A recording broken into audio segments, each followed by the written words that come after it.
Is Bushido still alive? Or has Western civilization in its march through the land already wiped out every trace of its ancient discipline? It were a sad thing if a nation's soul could die so fast. That were a poor soul that could succumb so easily to extraneous influences. The aggregate of psychological elements which constitute a national character is as tenacious as the irreducible elements of species, of the fins of fish, of the beak of the bird, of the tooth of the carnivorous animal. In his recent book full of shallow assertiveness and brilliant generalizations, Mr. Le Bon says, "The discoveries due to the intelligence are the common patrimony of humanity. Qualities or defects of character constitute the exclusive patrimony of each people. They are the firm rock which the waters must wash day by day for centuries before they can wear away even its external asperities."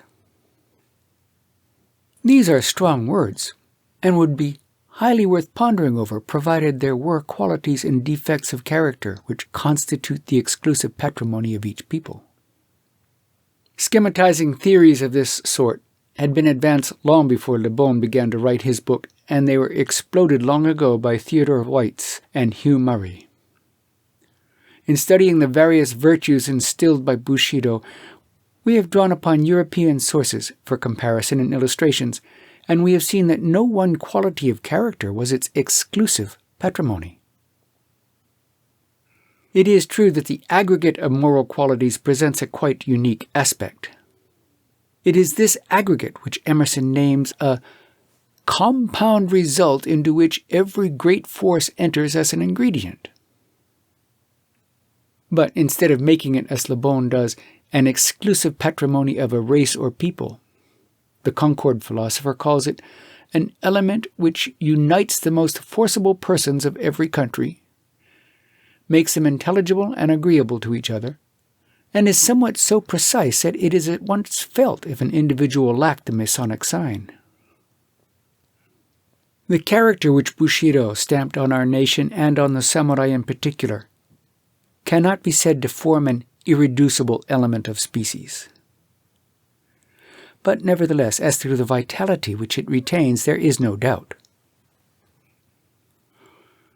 Were Bushido a mere physical force, the momentum it has gained in the last 700 years could not stop so abruptly. Were it transmitted only by heredity, its influence must be immensely widespread. Just think, as Mr. Chesson, a French economist, has calculated, that supposing there be 3 generations in a century, each of us would have in his veins the blood of at least 20 millions of the people living in the year 1000 AD. The merest peasant that grubs the soil, bowed by the weight of centuries, has in his veins the blood of ages, and is thus a brother to us as much as to the ox. An unconscious and irresistible power, Bushido has been moving the nation and individuals. It was an honest confession of the race when Yoshida Shoin, one of the most brilliant pioneers of modern Japan, wrote on the eve of his execution the following stanza. "Full well I knew this course must end in death. It was Yamato spirit urged me on to dare whate'er betide."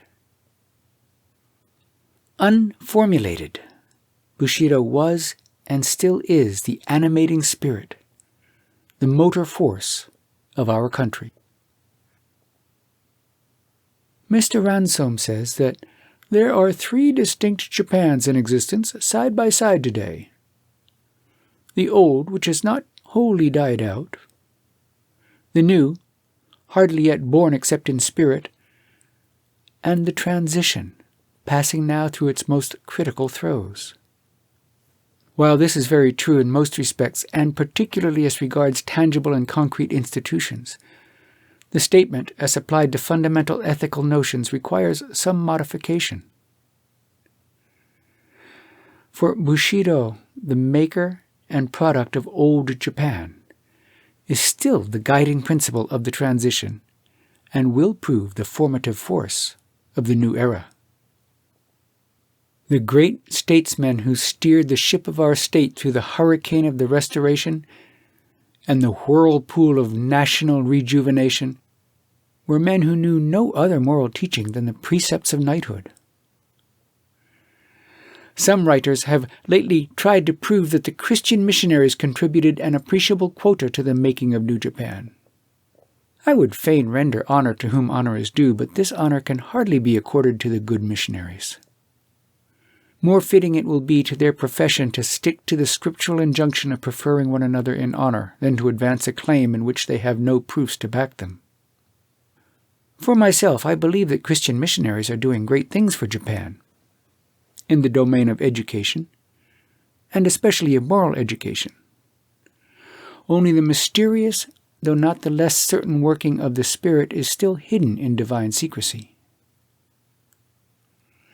Whatever they do is still of indirect effect.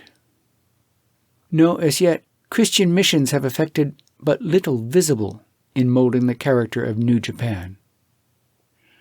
No, it was Bushido, pure and simple, that urged us on for weal or woe. Open the biographies of the makers of modern Japan, of Sakuma, of Saigo, of Okubo, of Kido, not to mention the reminiscences of living men such as Ito, Okuma, Itagaki, etc.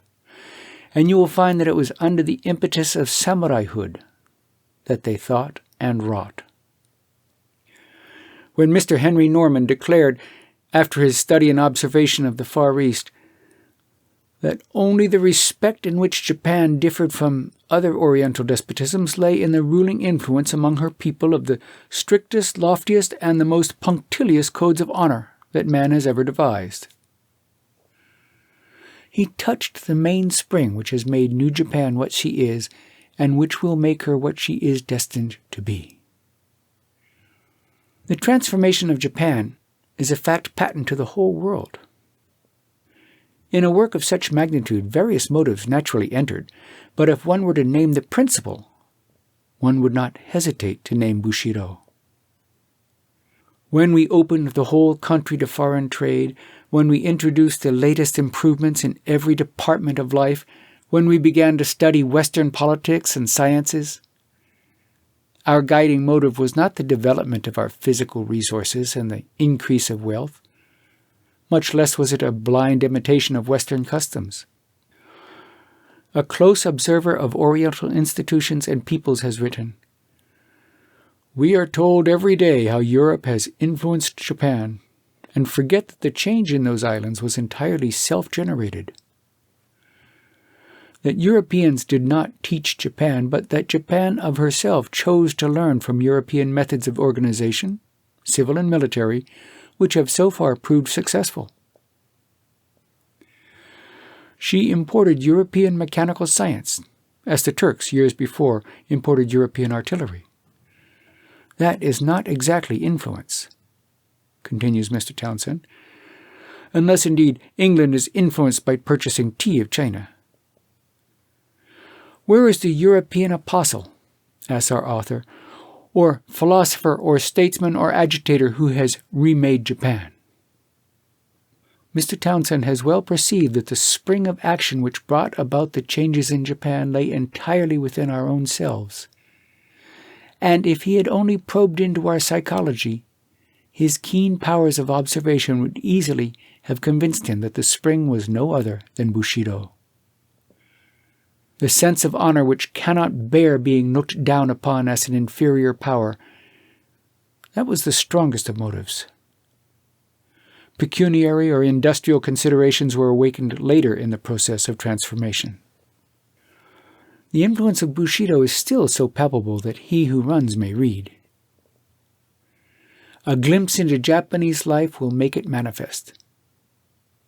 Read Hearn, the most eloquent and truthful interpreter of the Japanese mind, and you see the working of that mind to be an example of the working of Bushido. The universal politeness of the people, which is the legacy of knightly ways, is too well known to be repeated anew. The physical endurance, fortitude, and bravery that the little Jap possesses were sufficiently proved in the China-Japanese War. Is there any nation more loyal and patriotic? Is a question asked by many, and for the proud answer, there is not. We must thank the precepts of knighthood. On the other hand, it is fair to recognize that for the very faults and defects of our character, Bushido is largely responsible. Our lack of abstruse philosophy.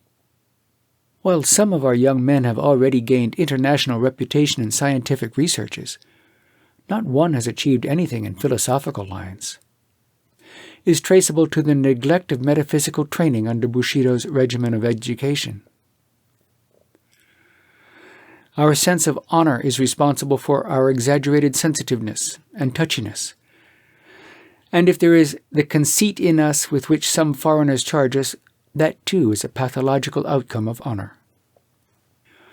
Have you seen in your tour of Japan many a young man with unkempt hair, dressed in shabbiest garb, carrying in his hand a large cane or a book, stalking about the streets with an air of utter indifference to mundane things? He is the shosei, student, to whom the earth is too small and the heavens are not high enough. He has his own theories of the universe and of life. He dwells in castles of air and feeds on ethereal words of wisdom. In his eyes beams the fire of ambition. His mind is athirst for knowledge. Penury is only a stimulus to drive him onward. Worldly goods are in his sight shackles to his character. He is the repository of loyalty and patriotism.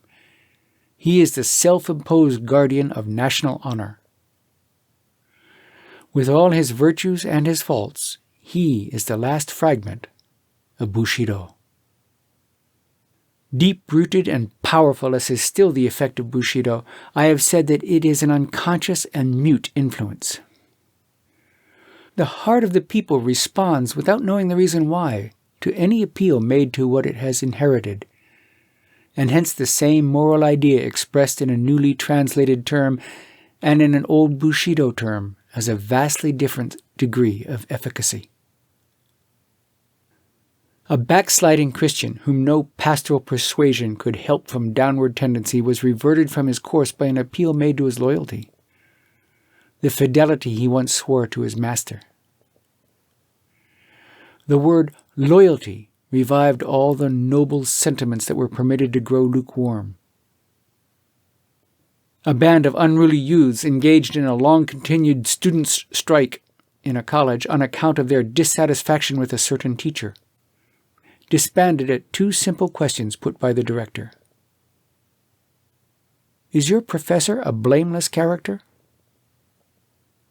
If so, you ought to respect him and keep him in the school. Is he weak?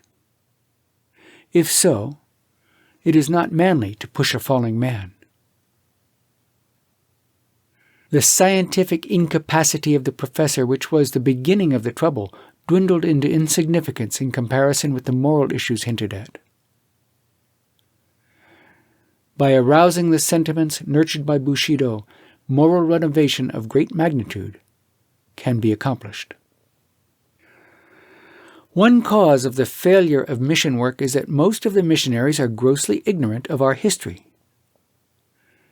What do we care for heathen records, some say, and consequently estrange their religion from the habits of thought we and our forefathers have been accustomed to for centuries past.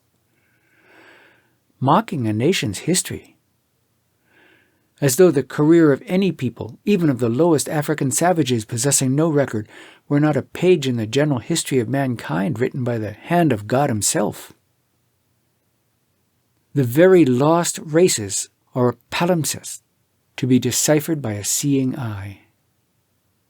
To a philosophic and pious mind, the races themselves are marks of divine chirography, clearly traced in black and white as on their skin. And if the simile holds good, the yellow race forms a precious page inscribed in hieroglyphics of gold.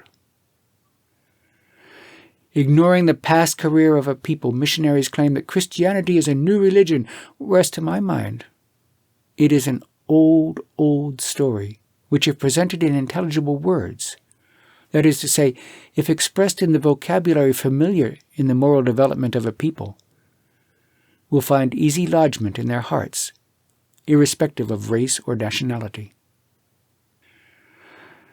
Christianity in its American or English form, with more of Anglo-Saxon freaks and fancies than grace and purity of its founder, is a poor scion to graft on Bushido stock. Should the propagator of the new faith uproot the entire stock, root and branches, and plant the seeds of the gospel on the ravaged soil? Such a heroic process may be possible in Hawaii, where it is alleged the church militant had complete success in amassing spoils of wealth itself and in annihilating the Aboriginal race. Such a process is most decidedly impossible in Japan. Nay, it is a process which Jesus himself would never have employed in founding his kingdom on earth. It behooves us to take more to heart the following words of a saintly man, devout Christian and profound scholar.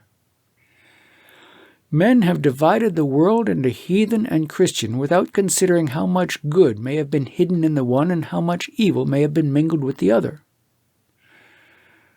They have compared the best part of themselves with the worst of their neighbors, the ideal of Christianity with the corruption of Greece or the East. They have not aimed at impartiality, but have been contented to accumulate all that could be said in praise of their own and in dispraise of other forms of religion.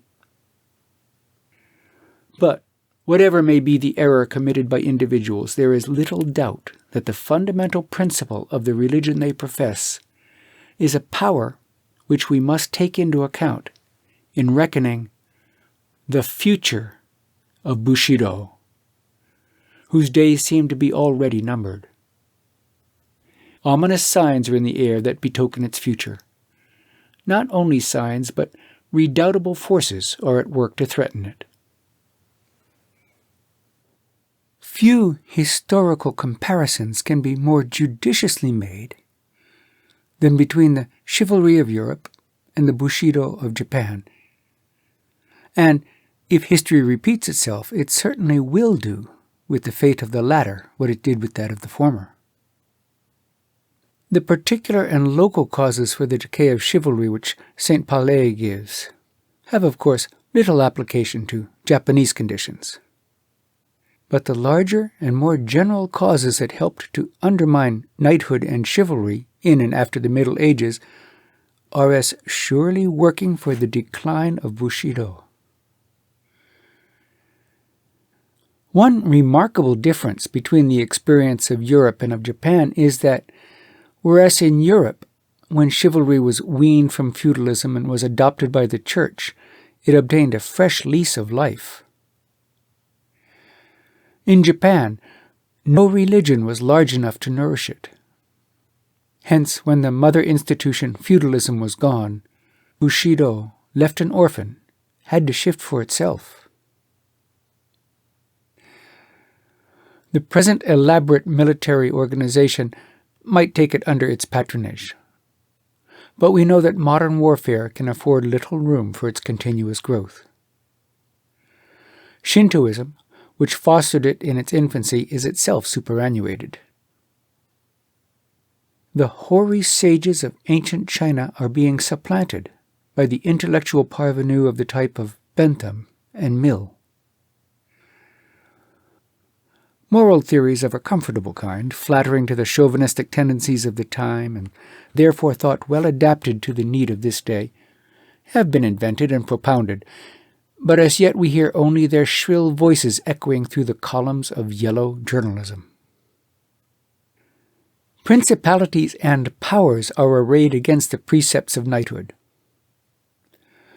Already, as Veblen says, the decay of the ceremonial code, or as it is otherwise called, the vulgarization of life, among the industrial classes proper has become one of the chief enormities of latter-day civilization in the eyes of all persons of delicate sensibilities. The irresistible tide of triumphant democracy, which can tolerate no form or shape of trust. And Bushido was a trust, organized by those who monopolized reserve capital of intellect and culture, fixing the grades and value of moral qualities, is alone powerful enough to engulf the remnant of Bushido. The present societary forces are antagonistic to petty class spirit, and chivalry is, as Freeman severely criticizes, a class spirit. Modern society, if it pretends to any unity, cannot admit purely personal obligations devised in the interests of an exclusive class. Add to this the progress of popular instruction, of industrial arts and habits, of wealth and city life, then we can easily see that neither the keenest cuts of samurai's sword nor the sharpest shafts shot from Bushido's boldest bows can aught avail. The state built upon the rock of honor and fortified by the same, shall we call it the Ehrenstaat, or, after the manner of Carlyle, the hierarchy, is fast falling into the hands of quibbling lawyers and gibbering politicians armed with logic-chopping engines of war. The words which a great thinker used in speaking of Teresa and Antigone may aptly be repeated of the samurai, that the medium in which their ardent deeds took shape is forever gone. Alas for knightly virtues! Alas for samurai pride! Morality, ushered into the world with the sound of bugles and drums, is destined to fade away as the captains and the kings depart. If history can teach us anything, the state built on martial virtues, be it a city like Sparta or an empire like Rome, can never make on earth a continuing city. Universal and natural as is the fighting instinct in man, fruitful as it has proved to be of noble sentiments and manly virtues, it does not comprehend the whole man. Beneath the instinct to fight, there lurks a diviner instinct, to love. We have seen that Shintoism, Mencius, and Wanyangbing have all clearly taught it. But Bushido and all other militant schools of ethics, engrossed doubtless with questions of immediate practical need, too often forgot duly to emphasize this fact. Life has grown larger in these latter times. Callings nobler and broader than a warrior's claim our attention today. With an enlarged view of life, with the growth of democracy, with better knowledge of other peoples and nations, the Confucian idea of benevolence, dare I also add the Buddhist idea of pity, will expand into the Christian conception of love. Men have become more than subjects, having grown to the estate of citizens. Nay, they are more than citizens, being men. Though war clouds hang heavy upon our horizon, we will believe that the wings of the angel of peace can disperse them. The history of the world confirms the prophecy that the meek shall inherit the earth. A nation that sells its birthright of peace and backslides from the front rank of industrialism into the file of filibusterism makes a poor bargain indeed. When the conditions of society are so changed that they had become not only adverse but hostile to Bushido, it is time for it to prepare for an honorable burial. It is just as difficult to point out when chivalry dies as to determine the exact time of its inception. Dr. Miller says that chivalry was formally abolished in the year 1559 when Henry II of France was slain in a tournament. With us, the edict formally abolishing feudalism in 1870 was the signal to toll the knell of Bushido.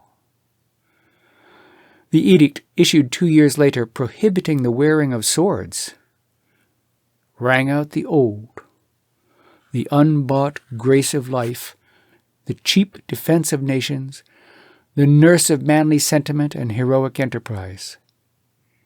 It rang in the new age of sophisters, economists, and calculators.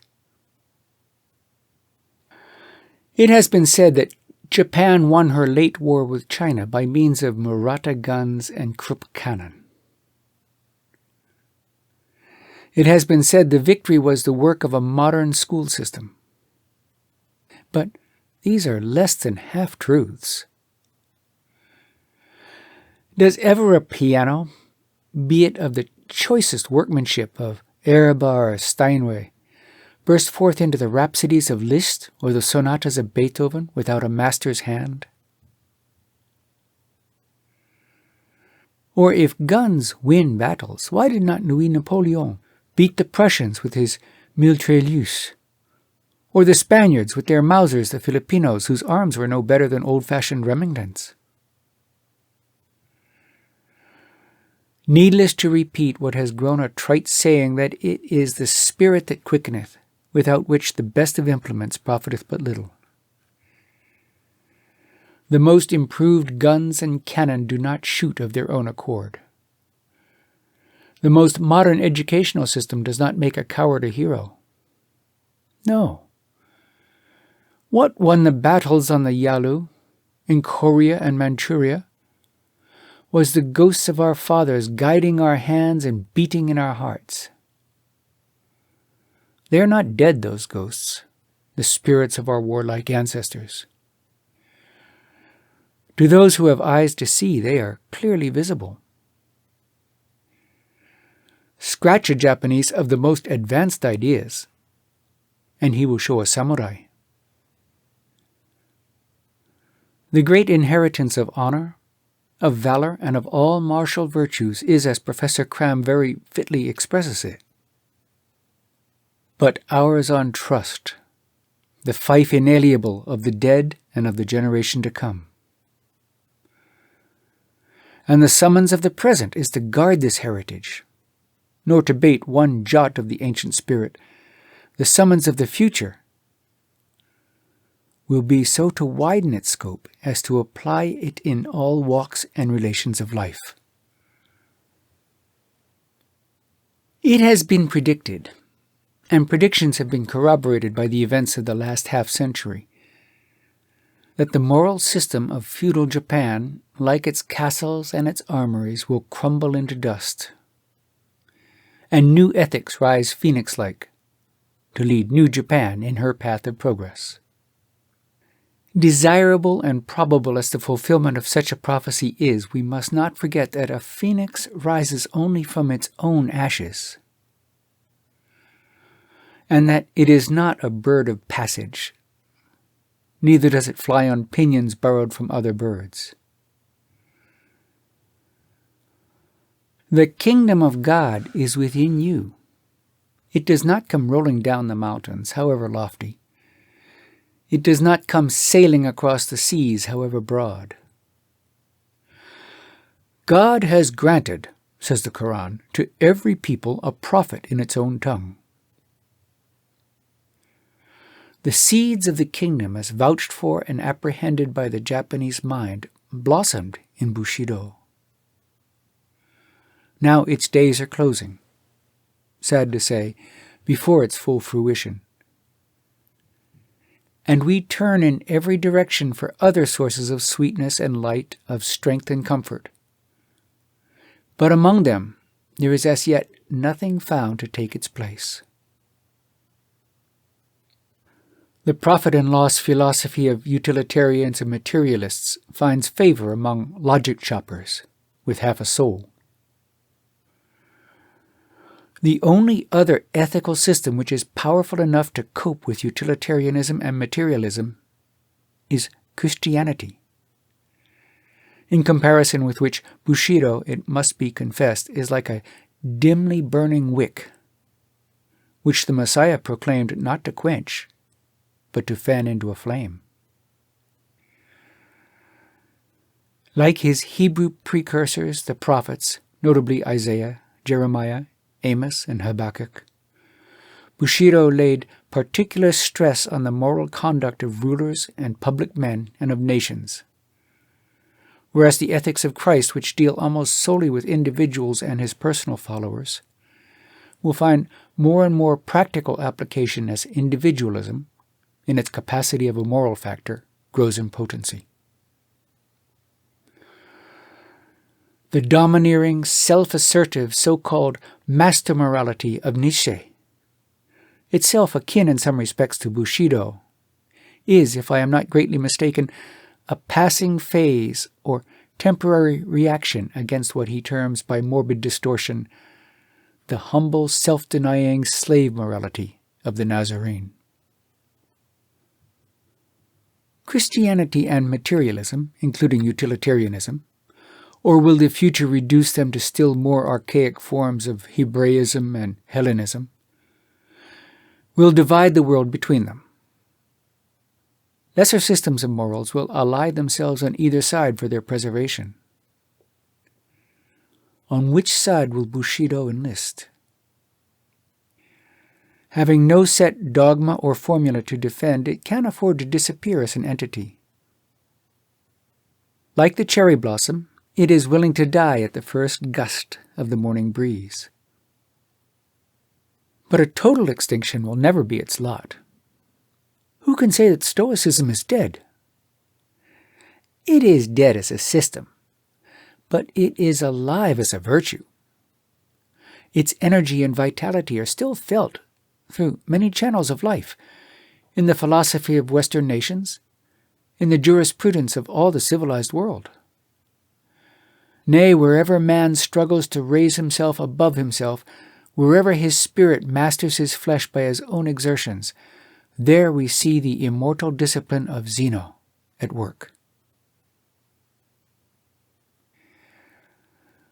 Bushido, as an independent code of ethics, may vanish, but its power will not perish from the earth.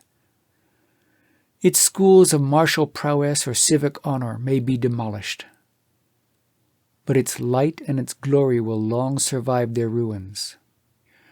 Like its symbolic flower, after it is blown to the four winds, it will still bless mankind with the perfume with which it will enrich life. Ages after, when its customaries shall have been buried and its very name forgotten, its odors will come floating in the air as from a far-off unseen hill, the wayside gaze beyond. Then, in the beautiful language of the Quaker poet, the traveler owns the grateful sense of sweetness, near he knows not whence, and pausing takes with forehead bare the benediction of the air.